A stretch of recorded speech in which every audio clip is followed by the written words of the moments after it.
ദുനിയാവിൽ നിന്നൊരു മനുഷ്യന് കിട്ടുന്ന ഏറ്റവും നല്ല സ്വത്ത് എന്താണെന്നറിയുമോ?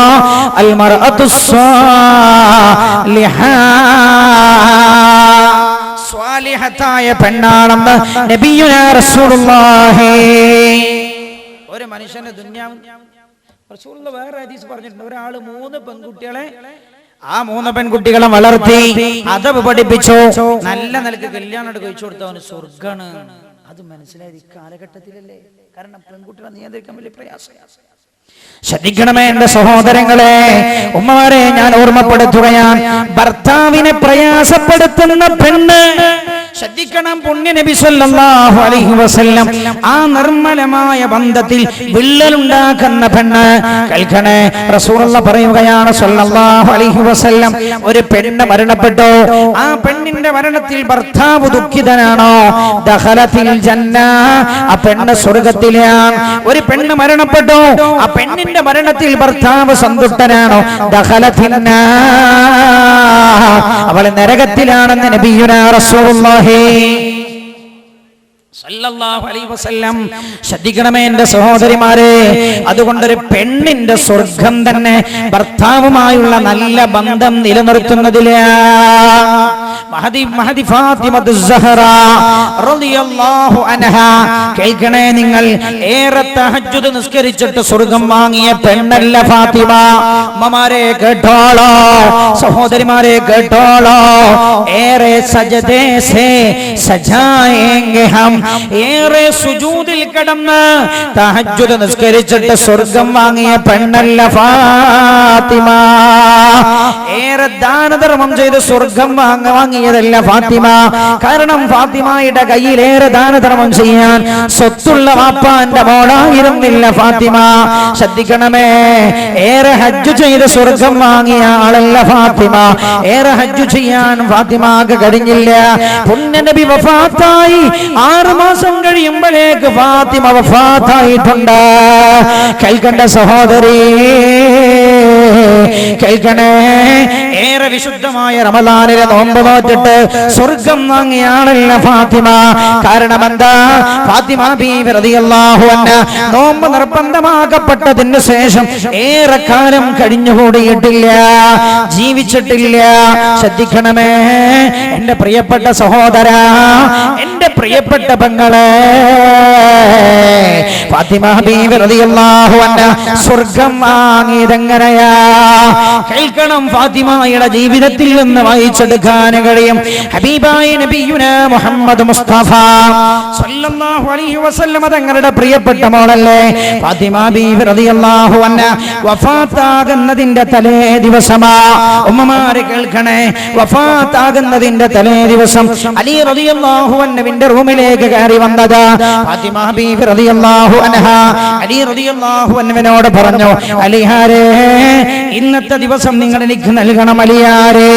ഞാൻ വിവാഹം ചെയ്തു തന്ന എന്റെ ഉപ്പ എങ്ങനെ നിങ്ങൾക്ക് വിവാഹം ചെയ്തു തന്ന ആദ്യത്തെ ദിവസം ഞാൻ അറയിലേക്ക് കയറി വന്നപ്പോൾ നിങ്ങൾ എന്നോട് പറഞ്ഞല്ല ഫാത്തിമ, ഇന്നത്തെ ദിവസം നീ എനിക്ക് നൽകണമെന്ന്. ഇന്നത്തെ ദിവസമെന്ന് ഞാൻ എന്റെ രാവ് മുഴുവൻ നിങ്ങൾക്ക് നൽകിയില്ലേ, നിങ്ങളുടെ ആഗ്രഹങ്ങൾ പറയാൻ, സ്വപ്നങ്ങൾ പങ്കുവെക്കാൻ. എന്നാൽ പ്രിയപ്പെട്ട അലിയാരേ, ഇന്നത്തെ ദിവസം നിങ്ങൾ എനിക്ക് നൽകണേ എന്ന് ഫാത്തിമ റളിയല്ലാഹു അൻഹ അലി റളിയല്ലാഹു അൻഹു സമ്മതിച്ചു. ഫാത്തിമയോട് ചോദിച്ചു, മോളെ ഫാത്തിമ, എന്താ നീ പറയാൻ ആഗ്രഹിക്കുന്നത്? അപ്പോഴല്ലേ 2 കണ്ണും തുടച്ചിട്ട് ഫാത്തിമ ബീവി പറഞ്ഞത്, അലിയാരേ, എന്റെ ഉപ്പാങ്ങേക്ക് എന്നെ കല്യാണം കഴിച്ചു ചെയ്തു തന്നതിന് ശേഷം നമ്മൾ ഏറെ കാലം ഭാര്യ ഭർത്താവായി കഴിഞ്ഞുകൂടിയല്ലോ. ഞാൻ അങ്ങയുടെ ഭാര്യയായിട്ട് പ്രിയപ്പെട്ട ഭർത്താവ് അലിയാരേ, ഇക്കാലഘട്ടത്തിലെ ജീവിതത്തിനിടയിൽ ഞാൻ അങ്ങയുടെ ഭാര്യയായതിന് ശേഷം ഞാൻ അങ്ങയെ വെറുപ്പിക്കുന്ന വല്ലതും ചെയ്തിട്ടുണ്ടോ? എനിക്കങ്ങ് മാപ്പാക്കണേ. ഫാത്തിമ ബീവി കരയാൻ തുടങ്ങി. ഫാത്തിമ ബീവിയോട് അലിയാർ പറഞ്ഞു, അലി ഫാത്തിമ, എന്തിനാ നീ കരയുന്നത് ഫാത്തിമ? അതൊക്കെ എനിക്ക് പൊരുത്തമാണല്ലോ. അപ്പോഴാ ഫാത്തിമ ബീവി പറഞ്ഞത്, അലിയാറേ, ഉപ്പ പറയുന്നത് ഞാൻ കേട്ടിട്ടുണ്ട് ഫാത്തിമ, എന്റെ മോളെ, നീ സ്വർഗത്തിന്റെ നേതാവാണല്ലോ. ഭർത്താവ് ഭർത്താവിന്റെ തൃപ്തി കരഗതമാക്കാതെ സ്വർഗത്തിലേക്ക് കടന്നു പോകാൻ കഴിയില്ല ഫാത്തിമ. ഉമ്മമാരെ കേൾക്കണേ, ഭർത്താവുമായുള്ള ബന്ധം നന്നാക്കാതെ ഒരു പെണ്ണിന് സ്വർഗത്തിലേക്ക് കടക്കാൻ കഴിയില്ല. അതുകൊണ്ടാണ് ഞാൻ അങ്ങയോട് പൊരുത്തപ്പെടിപ്പിച്ചത്. അലി റളിയല്ലാഹു അൻഹു പറഞ്ഞു, എല്ലാം പൊരുത്തമാണ്. അപ്പോഴാ ഫാത്തിമ ബീവി കണ്ണു തുടച്ചത്. പക്ഷെ വീണ്ടും കരയാൻ തുടങ്ങി. അപ്പൊ ചോദിച്ചു, എന്തിന് കരയുന്നു ഫാത്തിമ? ഒക്കെ ഞാൻ മാപ്പാക്കിയില്ലയോ? അപ്പോഴല്ലേ പറഞ്ഞത്, അലിയാരേ, അന്ന് നിങ്ങൾ അബൂജഹലിന്റെ മകളെ വിവാഹം ചെയ്യണമെന്നൊരു താല്പര്യം അങ്ങേക്കുണ്ടായിരുന്നു. അങ്ങനെ വിവാഹം കഴിക്കാൻ പോകുന്നുവെന്ന വിവരമറിഞ്ഞപ്പോഴാ ഞാൻ ഉപ്പയുടെ അടുത്തേ കൂടി ചെന്നത്. ഞാനങ്ങ് കരഞ്ഞുപോയി. എന്റെ വേദന പറയാൻ ഉമ്മ ജീവിച്ചിരുന്നില്ല, ഖദീജ ജീവിച്ചിരുന്നുണ്ടായിരുന്നില്ല. എന്റെ ഉമ്മാക്കും ഉപ്പായുടെയും എന്റെ ഉമ്മായുടെയും ഉപ്പായുടെയും സ്ഥാനത്ത് എനിക്കുള്ളത് മുത്തുനബിയാണ്, എന്റെ ഉപ്പയാ. ഉപ്പയുടെ മുമ്പിൽ വെച്ച് ഞാൻ അങ്ങ് കരഞ്ഞപ്പോൾ ഉപ്പയും കരഞ്ഞുപോയി. ഉപ്പ എന്നോട് ചോദിച്ചു, മോളെ ലിമ തബ്കീന, എന്തിനാ കരയുന്നത് മോളെ? അപ്പൊ ഞാൻ ഉപ്പയോട് കാര്യം പറഞ്ഞു. അന്നാണ് ഉപ്പ നിസ്കരിക്കാൻ വേണ്ടി പള്ളിയിൽ വന്ന് നിസ്കാരം കഴിഞ്ഞിട്ട് മെമ്പറിൽ കയറിയിട്ട് എന്റെ റസൂലുള്ളാഹിന്റെ മോളും റസൂലുള്ളാഹിന്റെ കൊടിയ ശത്രുവായ അബൂജഹലിന്റെ മോളും ഒരാളുടെ കീഴിൽ ഒന്നിച്ചു വേണ്ട, റസൂലുള്ളാഹിന്റെ മോളെ ഇങ്ങ് ഒഴിവാക്കി തന്നേക്കെന്ന് പറഞ്ഞത്. അപ്പോഴല്ലേ മദീന പള്ളിയിൽ നിന്ന് കരഞ്ഞു ഓടി വന്നതങ്ങ്. ഓടി വന്നിട്ട് എന്റെ കാലിൽ വീണിട്ടങ്ങ് എന്നോട് മാപ്പ് ചോദിച്ചില്ലേ? പക്ഷേ 4 വരെ വിവാഹം കഴിക്കാമെന്ന് അല്ലാഹു പറഞ്ഞതല്ലേ. ഞാൻ പക്ഷെ അതിൽ വേദനിച്ചു പോയത് നിങ്ങൾ എനിക്ക് നഷ്ടമാകുമോ എന്ന് കരുതിയാണ്. അതുകൊണ്ട് ഞാൻ ആ ചെയ്തത് മാപ്പാക്കണേ. ഫാത്തിമ ബീവി റളിയല്ലാഹു അൻഹ പൊട്ടിക്കരയുകയാണ്. അലി റളിയല്ലാഹു അൻഹു ചിന്തിക്കണം നിങ്ങൾ. അലി റളിയല്ലാഹു അൻഹു പറഞ്ഞു, ഫാത്തിമ എനിക്ക് മാപ്പാണ് ഫാത്തിമ. നിങ്ങൾ ആലോചിക്കണം, ഭർത്താവുമായുള്ള ബന്ധം നല്ല രീതിയിൽ നിലനിർത്താൻ കഴിയുന്ന പെണ്ണിനെ രക്ഷപ്പെടാൻ കഴിയോ? പല കുടുംബ ബന്ധങ്ങളും തകർന്നു പോവുകയാണ്. ബസ്സിൽ യാത്ര ചെയ്തപ്പോൾ പരിചയപ്പെട്ട അന്യ പുരുഷന്റെ കൂടെ തന്റെ പ്രിയപ്പെട്ട ഭർത്താവിനെ വലിച്ചെറിഞ്ഞ് ജീവിക്കണമെന്ന് കരുതുന്ന പെണ്ണ്, 2 മക്കളെ ഉമ്മയില്ലാത്ത മക്കളാക്കി തള്ളിയിട്ട് അന്യന്റെ കൂടെ വികാര ജീവിയായി കഴിഞ്ഞുകൂടുന്ന പെണ്ണ്, നിന്റെ സ്വർഗമകലയാണ് ഭർത്താവുമായുള്ള ബന്ധം വിച്ഛേദിക്കുമ്പോഴെന്ന് ലോകം മനസ്സിലാക്കണം. 21-ാം നൂറ്റാണ്ട് ഗ്രഹിക്കേണ്ട കാര്യമാണിത്. കളിയല്ലോ, കടന്നു വരാനുള്ള ഒരു ജീവിതം നമുക്കില്ലേ? അല്ലാഹു രക്ഷപ്പെടുത്തി തരുമാറാകട്ടെ. മഹാനായ നബിയുനാ മുഹമ്മദ് മുസ്തഫ രണ്ടാമത് ലോകത്തുണ്ടായ ബന്ധം അതാണ്. ഒന്നാമത്തെ ബന്ധം അല്ലാഹു സൃഷ്ടിയും ഉടമയും ഉടമസ്ഥനും തമ്മിലുള്ള, സൃഷ്ടിയും സൃഷ്ടാവും തമ്മിലുള്ള ബന്ധം. രണ്ടാമത്തേതോ ഭാര്യയും ഭർത്താവും, അതേപോലെ ഭർത്താവും ഭാര്യയും 2 പേരും തമ്മിലുണ്ടായ ബന്ധമാണ്. ഈ ബന്ധങ്ങളൊക്കെ പവിത്രമായി കാത്തു സൂക്ഷിക്കണം എന്റെ സഹോദര. പിന്നെയോ ശ്രദ്ധിക്കണമേ, അടുത്ത ബന്ധമേതാ? ഹവ്വാ ബീവി റളിയല്ലാഹു അൻഹാ. ഹവ്വാ ബീവി റളിയല്ലാഹു അൻഹ ഗർഭം ചുമക്കുകയാണ്. ഓരോ ഗർഭത്തിലും 2 കുട്ടികളുണ്ടായിരുന്നവത്രേ ഹവ്വാ ബീവി റളിയല്ലാഹു അൻഹാക്ക്. അങ്ങനെ ഹവ്വാ ബീവി പ്രസവിച്ചത് 20 മക്കളെയാണെന്നൊരു റിപ്പോർട്ടുണ്ട്. 10 പ്രസവത്തിലായി, അതല്ല 20 പ്രസവത്തിലായി 40 മക്കളായിരുന്നുവെന്ന് വേറൊരു നിവേദനമുണ്ട്. ശ്രദ്ധിക്കണം നിങ്ങൾ. ഇവിടെ ആദം അലൈഹിസ്സലാത്തു വസ്സലാമിന്റെ ഭാര്യയായ ഹവ്വാ ബീവി റളിയല്ലാഹു അൻഹ പ്രസവിക്കുന്നതോടുകൂടെ 4ാമത്തെ ബന്ധമുണ്ടാവുകയായി. 4ാമത്തെ ബന്ധം മനുഷ്യ ചരിത്രത്തിലത് ഏതാ? ആ ബന്ധമാണ് അതാണ് മാതാപിതാക്കളും മക്കളും തമ്മിലുള്ള ബന്ധം എന്റെ സഹോദര. അതായത് മാതാപിതാക്കളും മക്കളും തമ്മിലുള്ള ബന്ധം. ശ്രദ്ധിക്കണമേ. വഖലാ റബ്ബുക അല്ലാ തഅബ്ദു ഇല്ലാ ഇയ്യാ വബിൽ വാലിദൈനി ഇഹ്സാനാ. എല്ലാ ജനതയോടും അല്ലാഹു കൽപ്പിച്ച ഒരു കാര്യമെന്താ? വഖലാ റബ്ബുക അല്ലാ തഅബ്ദു ഇല്ലാ ഇയ്യാ. അല്ലാഹു അല്ലാതെ മറ്റൊരാളെയും ആരാധിക്കാൻ പാടില്ല. പിന്നെയോ ബിൽ വാലിദൈനി ഇഹ്സാനാ, മാതാപിതാക്കളോട് ഗുണം ചെയ്യണമേ എന്ന് എല്ലാ സമുദായത്തിലെയും ആളുകളോട് അല്ലാഹു കൽപ്പിച്ചിട്ടുണ്ട്. വാപ്പയും ഉമ്മയോടുമുള്ള ബന്ധം നന്നാക്കണമേ. ശ്രദ്ധിക്കണമേ. ഹബീബായ നബിയുനാ മുഹമ്മദ് മുസ്തഫ അല്ലാഹു നമ്മുടെ സദസ്സ് ദുആക്ക് ഉത്തരമുള്ള സദസ്സാകട്ടെ. ഏത് ദീപിപ്പിച്ചു കൊണ്ടുപോകാൻ നമുക്ക് കഴിയില്ല. വളരെ പ്രധാനപ്പെട്ട ചില കാര്യം പറയുകയാണ്, ശ്രദ്ധിക്കണം. അല്ലാഹുവിന്റെ ഹബീബ് നബിയുനാ റസൂലുള്ളാഹി സല്ലല്ലാഹു അലൈഹി വസല്ലം, അല്ലാഹുവിന്റെ ഹബീബിന്റെ അടുത്തൊരു സ്വഹാബി വന്നു. സ്വഹാബി വന്നുകൊണ്ട് ചോദിച്ചു, യാ റസൂലല്ലാഹ്, മൻ അഹഖുൻ നാസി ബിഹുസ്നി സുഹബതി, ഞാൻ ഏറ്റവും നല്ല രീതിയിൽ ബന്ധം നിലനിർത്തേണ്ടത് ആരുമായാണ് നബിയേ? എന്റെ സഹവാസം ഞാൻ ഏറ്റവും നന്നാക്കേണ്ടത് ആരോടാണ് യാ റസൂലല്ലാഹ്? ഒരു സ്വഹാബി വന്നുകൊണ്ട് ചോദിക്കുകയാണ്. മഹാനായ നബിയുനാ റസൂലുള്ളാഹി സല്ലല്ലാഹു അലൈഹി വസല്ലം തങ്ങൾ പറഞ്ഞു, ഉമ്മുക, നിന്റെ ഉമ്മയോടാണ്, നിന്റെ ഉമ്മയോടാണ് ഏറ്റവും നല്ല രീതിയിൽ പെരുമാറേണ്ടത്. വീണ്ടും ഈ സ്വഹാബി ചോദിച്ചു, സുമ്മമൻ, പിന്നെ ആരോടാണ് നബിയേ?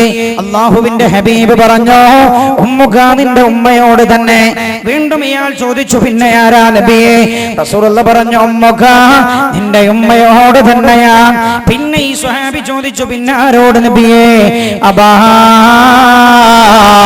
നിന്റെ പിതാവിനോടാണെന്ന്. നാലാമതാണ് അല്ലാഹുവിന്റെ ഹബീബ് നബിയുനാ റസൂലുള്ളാഹി തങ്ങൾ പറഞ്ഞു, ശ്രദ്ധിക്കണം. ഈ ഇരിക്കുന്ന കൂട്ടത്തിൽ നമ്മളെല്ലാം നമ്മളെല്ലാം മക്കളാണെന്ന് പറഞ്ഞാൽ മാതാപിതാക്കളുണ്ട് നമുക്കൊക്കെ. ആ മാതാപിതാക്കളും മക്കളും തമ്മിലുള്ള ബന്ധം, ആ ബന്ധം നല്ല രീതിയിൽ നിലനിർത്താത്ത കാലത്തോളം രക്ഷപ്പെടാൻ ഒരാൾക്ക് കഴിയില്ല. ഓർമ്മപ്പെടുത്തുന്നു, വാപ്പയെയും ഉമ്മയെയും വെറുപ്പിച്ചിട്ട് അവരുടെ മനസ്സ് വേദനിപ്പിച്ചിട്ട് ഒരു സ്വർഗം നിങ്ങൾക്ക് കരഗതമാക്കാൻ കഴിയില്ല എന്റെ സഹോദര. മാതാവിന്റെയും പിതാവിന്റെയും വേദന സമ്പാദിച്ചിട്ട് സ്വർഗം ലഭിക്കുമെന്നാരും വിചാരിക്കണ്ട. മഹാനായ നബിയുനാ റസൂലുള്ളാഹി സ്വല്ലല്ലാഹു അലൈഹി വസല്ലം ശ്രദ്ധിക്കണം. എന്താ കാരണം? ആ ബന്ധം അത്രമാത്രം ഗാഢമാണ്, അത്രമാത്രം പവിത്രമാണ്. ഖുർആൻ തന്നെ ബന്ധം നമുക്ക് പരിചയപ്പെടുത്തി തന്നില്ലേ? ആരാ അമ്മ, ആരാണ് വാപ്പ? ഇത് മനസ്സിലാക്കാൻ ഖുർആൻ തന്നെ പഠിപ്പിക്കുകയാണ്. നിങ്ങൾ ചിന്തിക്കൂ, പല കാര്യം ഖുർആൻ പറഞ്ഞിട്ടില്ലല്ലോ. ഞാൻ ചോദിക്കട്ടെ നിങ്ങളോട്, ളുഹർ 4 റക്അത്താണ് നിസ്കരിക്കേണ്ടതെന്ന വിവരം ഖുർആനിലുണ്ടോ? ഇല്ല. ളുഹർ 4 നിസ്കരിക്കേണ്ടതെന്ന വിവരം ഖുർആനിലില്ല. ഹദീസിൽ നിന്ന് നമ്മൾ മനസ്സിലാക്കുന്നത് സുബഹിൽ ഖുനൂത്ത് ഓതേണ്ട വചനം ഇന്നതാണ് എന്ന് ഖുർആനിൽ ഒരു സ്ഥലത്ത് ഒരുമിച്ച് കാണാൻ കഴിയില്ല. ഹദീസിൽ നിന്ന് നമ്മൾ മനസ്സിലാക്കുന്നത് പലതും ഖുർആനിൽ അല്ലാഹു പ്രതിപാദിച്ചില്ല. മുത്ത് നബിയാണ് നമ്മെ പഠിപ്പിച്ചത്. എന്നാൽ ശ്രദ്ധിക്കണേ, ഉമ്മയാരാ ഉപ്പയാരാണെന്ന് മനസ്സിലാക്കാൻ തലമുറയെ അല്ലാഹു പഠിപ്പിക്കുകയാണ്. എന്താണ് ഖുർആൻ പറഞ്ഞത്? വവസ്വൈനൽ ഇൻസാന ബിവാലിദൈഹി ഇഹ്സാനാ, മാതാപിതാക്കളോട് നന്ദി ചെയ്യണമെന്ന്, ഗുണം ചെയ്യണമെന്ന് ഞാൻ അവരോട് കൽപ്പിച്ചു. മനുഷ്യരോട് എന്താ കാരണം? ഹമലതുഹു ഉമ്മുഹു വഹനാ വഹനൻ അലാ വഹൻ, അവന്റെ മാതാവ് ഗർഭം ചുമച്ചത് ഗർവഹനൻ അലാ വഹൻ, പ്രയാസത്തിന്റെ മേൽ പ്രയാസം സഹിച്ചുകൊണ്ട്, ചിന്തിക്കണം. ഖുർആൻ പഠിപ്പിച്ചു തരികയാ. ഉമ്മ എത്ര പ്രയാസപ്പെട്ടാണ് നമ്മെ ഗർഭം ചുമന്നതിന്റെ സഹോദര. നമ്മൾ കണ്ടിട്ടില്ലേ നമ്മുടെ വീടുകളിൽ നമ്മുടെ ഭാര്യമാർ, നമ്മുടെ പെങ്ങന്മാർ, സഹോദരിമാരൊക്കെ ഗർഭം ചുമന്നിട്ട് ഛർദിക്കുകയെ തന്നെ. എത്ര 2-ാം മാസത്തിൽ തുടങ്ങിയതാ ഛർദി, 9 മാസം വരെ ഛർദിച്ചു. 7 മാസവും നിരന്തരമായ ഛർദിക്കുന്നത് കേട്ടാൽ സഹോദര ചിന്തിക്കണേ. നിങ്ങൾ ഛർദിക്കുന്നത് കേട്ടാൽ നമ്മൾ തന്നെ പേടിച്ചു പോകും. ഉടനെ തന്നെ നമ്മൾ ചെന്നിട്ട് ചോദിക്കുകയാ സഹോദര. ഭർത്താവ് തന്നെ ചോദിക്കുന്നു തന്നെ ഭാര്യയോട്, ഗർഭം അലസിപ്പിക്കണോ, എടുത്തുകളയണോ? നിന്റെ ഛർദി എനിക്ക് കേൾക്കാൻ കഴിയുന്നില്ല, കാണാൻ കഴിയുന്നില്ല. അപ്പൊ നിന്റെ ഭാര്യ പറയുന്നത് എന്താ? വേണ്ട, നമ്മുടെ പൊന്നോമന, ഏത് വേദനയും ഞാൻ സഹിക്കും, നമ്മുടെ പൊന്നോമനെ നമുക്ക് കാണണം, കൺമണിയെ കാണണം. എന്നാൽ എന്റെ സഹോദര, ഭാര്യക്ക് വേണ്ടിയിട്ട് ഉമ്മയെ വെറുപ്പിച്ച എന്റെ സഹോദര, ഭാര്യ പറയുന്നത് കേട്ടിട്ട് ഉമ്മ ഉമ്മയെ വലിച്ചെറിഞ്ഞ എന്റെ പ്രിയപ്പെട്ട സഹോദര, നിന്നെയും ഉമ്മ ഗർഭം ചുമന്നപ്പോൾ ഈ ഉമ്മയുടെ ഗതി എന്തായിരുന്നുവെന്ന് കാണാൻ നീ ഇല്ലായിരുന്നു എന്റെ സഹോദര. നിങ്ങൾ ആലോചിക്കുന്നവോ, കാലിന്റെ ഞരമ്പ് തടിച്ചു വന്നു, അതിൽ രക്തം ഇങ്ങനെ പുറത്തേക്ക് തള്ളി നിൽക്കുന്ന പോലെ ഇടക്കിടക്ക് ഞരമ്പ് പൊട്ടി രക്തം പോകുന്നുണ്ട്. ജീവഹാനി തന്നെ സംഭവിക്കുമോ എന്ന ഭയമാണ്. അപ്പോഴും ഗർഭം ഒന്നെടുത്തു കളഞ്ഞുകൂടെ എന്ന് ചോദിക്കുമ്പോ വേണ്ട, നമ്മുടെ പൊന്നുമോൻ, നമ്മുടെ പൊന്നുമോൾ, ഞാൻ ഏതും സഹിക്കും, അവൾ ജീവിക്കട്ടെ എന്ന് പറയുന്ന ഉമ്മ, ഇതാണ് എന്റെയും നിങ്ങളുടെയും ഉമ്മ. ഹമലതുഹു ഉമ്മുഹു ഖുർഹാ വവളഅതുഹു ഖുർഹാ.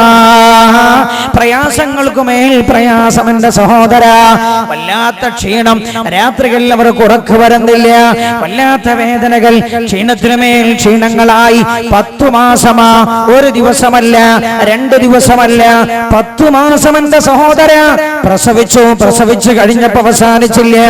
നിങ്ങൾക്കറിയോ, വല്ലാത്ത വേദന, മരണവേദനയോട് ഏകദേശം അടുത്തു വരുമാറൊക്കെ വേദന ഉണ്ടാകും അത്രേ.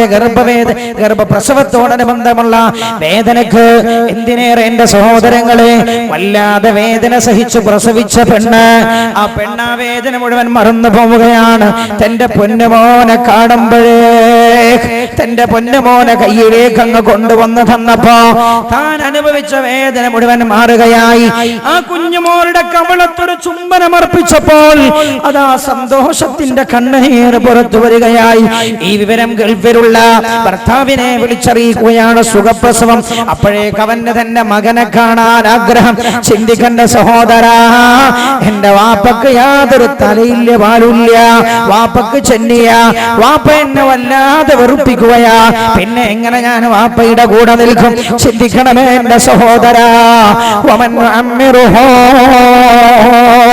നുനക്കിസുഹു ഫിൽ ഖൽഖ് അഫലാ യഖിലൂൻ. വാപ്പാക്ക് ബോധമുള്ളത് കൊണ്ട് പറയുകയല്ല, പ്രായാധിക്യം കൂടിയത് കൊണ്ടുള്ള വിഷമമാ. ഞാൻ ചോദിക്കട്ടെ, നല്ല ബോധമുള്ള സമയത്ത് വാപ്പ അങ്ങനെ പറഞ്ഞിരുന്നോ? ഇല്ല.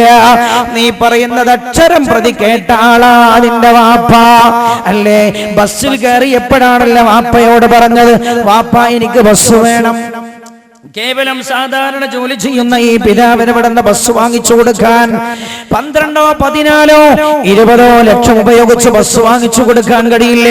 പക്ഷെ ഈ പിതാവ് നമ്മുടെ ചോദ്യം, എടാ നീ പൊട്ടത്തരം ചോദിക്കല്ലേ എന്ന് പറഞ്ഞില്ല. പിതാവ് മനഃശാസ്ത്രപരമായി പെരുമാറുകയാണ്, കൈകാര്യം ചെയ്യുകയാണ്. വാപ്പ മോനോടൊപ്പം പറഞ്ഞത് എന്താ? അതെ, ബസ് വാങ്ങിത്തരാ, ബസ് വാങ്ങിത്തരാ. ബസ് സ്റ്റാൻഡിൽ ഇറങ്ങി നമ്മയും കൂട്ടിയിട്ട് പോയത് ഫാൻസി കടയിലേക്ക്, ഗിഫ്റ്റ് കടയിലേക്ക്. എന്നിട്ട് വാപ്പ 55 റുപ്യയുടെ റിമോട്ട് കൺട്രോളിലുള്ള ബസ് വാങ്ങിച്ചു തന്നത്. എന്റെ പ്രിയപ്പെട്ട സഹോദര, നീ അയച്ചു കൊടുക്കാറില്ല? നിന്റെ പൊന്നുമോന് വിളിച്ചു പറയുമ്പോ, ഉപ്പാ എനിക്കൊരു കാറ്, എനിക്കൊരു ബസ്, എനിക്ക് ഇന്ന സാധനം എന്ന് പറയുമ്പോ പിന്നെ അവന്റെ മനസ്സിൽ ആരാ അടുത്ത് ഗൾഫ് പോകുന്നത്? ദുബായിലൂടെ നടക്കുമ്പോ പിന്നെ അവൻ നോക്കുന്നത് മുഴുവൻ എന്റെ മോന് ഇഷ്ടപ്പെടുന്ന ഒരു ബസ്, അല്ലെങ്കിൽ ഒരു കാറ്, അല്ലെങ്കിൽ അവൻ ചോദിച്ച സാധനം. ഇത് തന്നെ ചിന്തിക്കേണ്ട സഹോദര. അതേപോലെ എനിക്കും നിങ്ങൾക്കും വേണ്ടി പിതാവ് ചിന്തിച്ചിട്ടുണ്ട്. നമ്മൾ മറന്നുപോയോ ആ ഉപ്പയെ? നമ്മൾ മറന്നുപോയോ ആ പിതാവിനെ? ഞാൻ ഓർക്കുകയാണ്, ഒരു വീട്ടിലേക്ക് കയറി ചെന്നപ്പോ ആ വീട്ടിലെ പെണ്ണ് വാപ്പയെ മൂത്രമൊഴിപ്പിച്ച് റൂമിലേക്ക് കൊണ്ടുപോവുകയാണ്, വീട്ടിന്റെ അകത്തേക്ക്. അപ്പൊ ഈ വാപ്പ അങ്ങനെ ചോദിക്കുന്നുണ്ട് മോളോട്, മോളെ നമ്മളിപ്പോ എവിടെയാ? ഈ പെണ്ണ് പറയാണ് വാപ്പയോട്, തന്തേ നിങ്ങളോട് എത്ര നേരമായി പറയുന്ന വീട്ടിലാണ്. അപ്പോഴും വാപ്പ പറയാണ്, അല്ല നമ്മൾ ഹോസ്പിറ്റലിലാണ്. ഞാൻ ചോദിച്ചു എന്താ പ്രശ്നം? അപ്പൊ എന്നോട് പറഞ്ഞു, ഉസ്താദേ ഈ വാപ്പാക്ക് പറഞ്ഞിട്ട് തിരില്ല, മനുഷ്യനെ ഇടങ്ങാറാക്കാൻ എപ്പോഴും ചോദിക്കും നമ്മൾ എവിടെയാണ്. ഞാൻ വീട്ടിലാണെന്ന് പറഞ്ഞാലും പറയല്ല, ഹോസ്പിറ്റലിലാണ്. എത്ര പറഞ്ഞാലും സമ്മതിക്കില്ല, പിന്നെയും ചോദിച്ചു കൊണ്ടിരിക്കും. എന്റെ സഹോദരാ, പെങ്ങളെ ഓർമ്മക്കുറവ് വന്നു പോയത് കൊണ്ടാ നമ്മൾ ചെറുപ്രായത്തിൽ ഒന്ന് സംസാരിച്ചു കിട്ടാൻ വേണ്ടി ഒരേ പറഞ്ഞ കാര്യം തന്നെ 100 തവണ നമ്മളോട് ആവർത്തിച്ചു പറയിപ്പിച്ചുവരല്ലേ നമ്മുടെ ഉപ്പമാർ. രണ്ടാം തവണ കേട്ടപ്പോൾ അവർക്ക് വെറുപ്പ് തോന്നിയില്ല. 10ാമത്തെ തവണ നമ്മൾ പറഞ്ഞപ്പോഴും പുതുമയോടെയല്ലേ അവർ കേട്ടതെന്റെ സഹോദരാ. ചിന്തിക്കണേ, നിങ്ങൾ ഉമ്മയാണെങ്കിലോ പ്രസവിച്ചു കിടക്കുന്ന സഹോദരിയ, കുളിക്കാൻ ബാത്റൂമിലേക്ക് പോകാൻ തോന്നുന്നില്ല. എന്റെ കുട്ടിയെ കൊതുക് കടിക്കുമോ? അവന്റെ ശരീരത്തിൽ ഈച്ച വന്നിരിക്കുമോ? അവൻ ഈ കട്ടിലിൽ നിന്ന് മറിഞ്ഞു വീഴുമോ? എന്നാൽ അവനെ എടുത്തു നിലത്തു കടത്തിയേക്കാം, പക്ഷേ നിലത്തു കടത്താൻ തോന്നുന്നില്ല.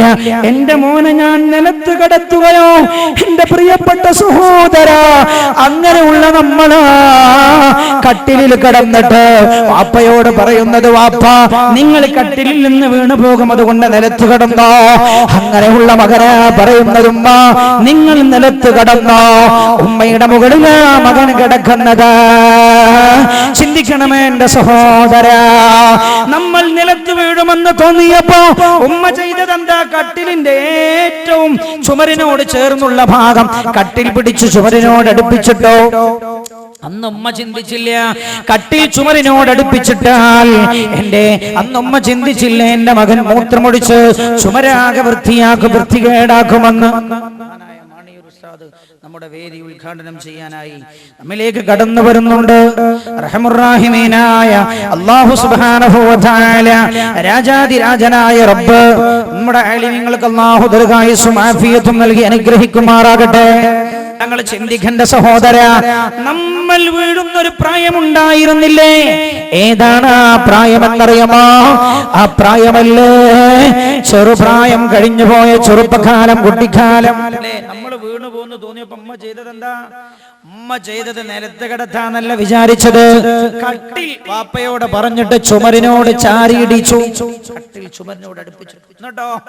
എന്നിട്ട് ഉമ്മ മകനെ ചുമരിനോട് ചാരിക്കിടത്തി. അപ്പൊ ഉമ്മ വിചാരിച്ചില്ല മൂത്രമൊഴിച്ച ആ ചുമര് കേടാവും. ഉമ്മ വിചാരിച്ചില്ല. വാപ്പയും പറഞ്ഞില്ല മകന് രൂപ വൃത്തികേടാക്കുമെന്ന് പറഞ്ഞില്ല. ചിന്തിക്കവർ കാണിച്ച സ്നേഹം എന്റെ സഹോദര. റൂം വൃത്തികേടാക്കുമെന്ന് പറഞ്ഞില്ല, കട്ടിലിൽ തന്നെ കിടത്തി. എന്നിട്ട് ഉമ്മ ഇപ്പുറത്ത് കടന്നു. രാത്രി കിടക്കുന്ന മാതാവോ ഉറങ്ങണമെങ്ങനെ? നല്ല ക്ഷീണമുള്ള സഹോദരിയ, ഭയങ്കര ഉറക്കത്തീന വാപ്പിമ്മയൊക്കെ അവളെ കുറിച്ച് പറയാറുള്ളത്. പക്ഷേ പ്രസവിച്ചതോടുകൂടെ ഉറക്കവിടെ പോയെന്നറിയില്ല. കണ്ണിങ്ങനെ ചിമ്മിയിട്ടൊരു ഹാഫ് ഉറക്ക് മാത്രം, അര ഉറക്ക്. മോനെന്ന് കാലിങ്ങനെ മെല്ലെ ഒന്ന് അടിച്ചാൽ അപ്പോൾ ഞെട്ടി ഉണർന്നു. മോനെന്ന് കരയാൻ തുടങ്ങുന്നയുള്ള അപ്പോഴേക്ക് ഉണർന്നു. സഹോദര, 4 കൊല്ലം ഉമ്മ ശരിക്കും ഉറങ്ങിയിട്ടില്ല. 4 കൊല്ലം മാതാവ് ഉറങ്ങിയിട്ടില്ല. ഈ ഉമ്മയെ നാട്ടിൽ തനിച്ചാക്കി വൃദ്ധയായ മാതാവിനെ നാട്ടിലാർക്കയോ വിട്ടേച്ചു പോയിട്ട് ഭാര്യയുമായി ഗൾഫിലേക്ക് കടന്നുപോയി. ഭാര്യയും കുടുംബവും മക്കളുമായി ഗൾഫിൽ കഴിഞ്ഞുകൂടി ഉമ്മയെ നാട്ടിൽ മറ്റാർക്കോ നോക്കാൻ വിട്ടേച്ചു കൊടുക്കുന്നവന്റെ അവന്റെ അവസ്ഥയൊന്ന് ചിന്തിക്കണേ നിങ്ങൾ എന്റെ സഹോദര. വാപ്പയോടുമ്മയോടുള്ള കടപ്പാട് നിർവഹിക്കാൻ കഴിയുമോ? ഉമ്മ 4 കൊല്ലം ഉറങ്ങിയിട്ടില്ല. ഞാൻ ഇന്നലെ നിങ്ങളോട് പറഞ്ഞില്ലേ, 2 ചെറുപ്പക്കാരന്റെ പള്ളിയിലേക്ക് കയറി വന്നത് 313 ഉറുപ്പിക കയ്യിലേക്ക് തന്നിട്ടാ പറഞ്ഞത്. 4 കൊല്ലമായി ഉമ്മ രോഗിയായിട്ട് 6 മാസമായി പറ്റ അവശയായി കിടക്കുകയാ. ഉസ്താദേ, 6 മാസമായി കിടക്കുന്ന മെത്തയിൽ തന്നെ മലവും മൂത്രവും ഒഴിഞ്ഞു പോവുകയാ. വൃത്തിയാക്കി ഞങ്ങളൊക്കെ വിഷമിച്ചു പോയി. ഇവൻ എന്നോട് പറയുകയാണ്, അതുകൊണ്ട് നിങ്ങൾ റമളാനല്ലേ, റമളാനിൽ ഉമ്മയൊന്ന് മരിച്ചു കിട്ടാൻ ദുആ ചെയ്യണമെന്ന് 313 ഉറുപ്പിക തന്നിട്ട് 2 സഹോദരങ്ങൾ ഞാൻ ഓർക്കുന്നുവെന്റെ സഹോദര. കോഴിക്കോട് മെഡിക്കൽ കോളേജിലേക്ക് ഞാൻ പോയത് ഉമ്മയുടെ സ്നേഹം തിരിച്ചറിയാൻ. എന്റെ പ്രിയപ്പെട്ട പെങ്ങളെ, ഒന്നും പറഞ്ഞു പോകരുത് ഉമ്മയോട്, ഉപ്പയോടൊന്നും പറഞ്ഞു പോകരുത്. നിങ്ങൾക്കറിയുമോ, എന്റെ ഉമ്മ എന്തു പറഞ്ഞാൽ പറഞ്ഞാലും ഞാനത് കേൾക്കാറാണ് പതിവൊന്നും പറയാറില്ല. ഉമ്മ എന്ത് പറഞ്ഞാലും കേൾക്കാറാണ് പതിവ്. നാവനക്കാൻ അവകാശമില്ലെന്റെ സഹോദരാ.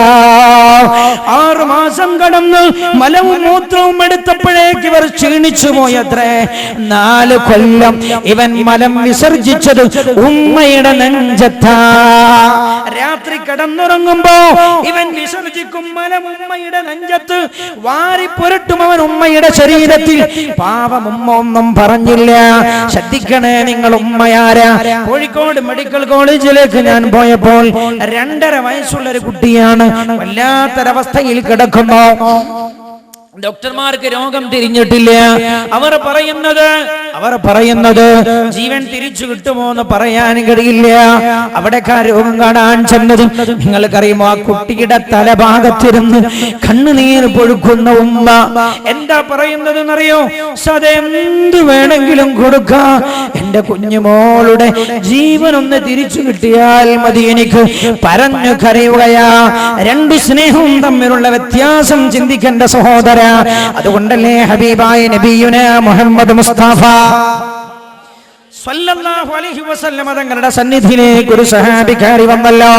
ഒരു സഹാബിക്കാരി വന്നു. എന്താ അയാളുടെ പരാതി? ഉമ്മയെ കുറിച്ചാ പരാതി. തന്നെ നമുക്ക് പലർക്കും ഉള്ള ആളുകൾക്കുള്ള പോലുള്ള പരാതി ഉമ്മനെ കുറിച്ചാ പരാതി. എന്താ? യാ റസൂലല്ലാഹ്, ഉമ്മ എന്നെ വല്ലാതെ ചീത്ത വിളിക്കുന്നു നബിയേ. ഉമ്മ എന്നെ അല്ലാതെ ചീത്ത വിളിക്കുന്നു യാ റസൂലല്ലാഹ് സല്ലല്ലാഹു അലൈഹി വസല്ലം. അതുകൊണ്ട് നബിയേ, ഉമ്മയെ ഒന്ന് വിളിച്ചങ്ങ് ഉപദേശിക്കണം യാ റസൂലല്ലാഹ്. അല്ലാഹുവിന്റെ ഹബീബ് നബിയുനാ റസൂലുള്ളാഹി. കേട്ടോളൂ കടപ്പാട്, ബാധ്യത, ബന്ധം. അല്ലാഹുവിന്റെ ഹബീബ് ഈ സ്വഹാബിയോട് പറഞ്ഞു, സഹോദരാ,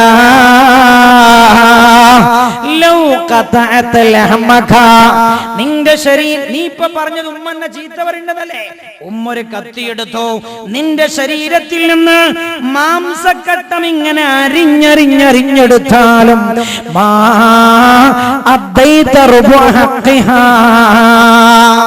ഉമ്മയോടുള്ള കടപ്പാടിന്റെ 4/1 പോലും നിർവഹിച്ചവൻ നീ ആവില്ലെന്ന് ഹബീബായ റസൂലുള്ളാഹി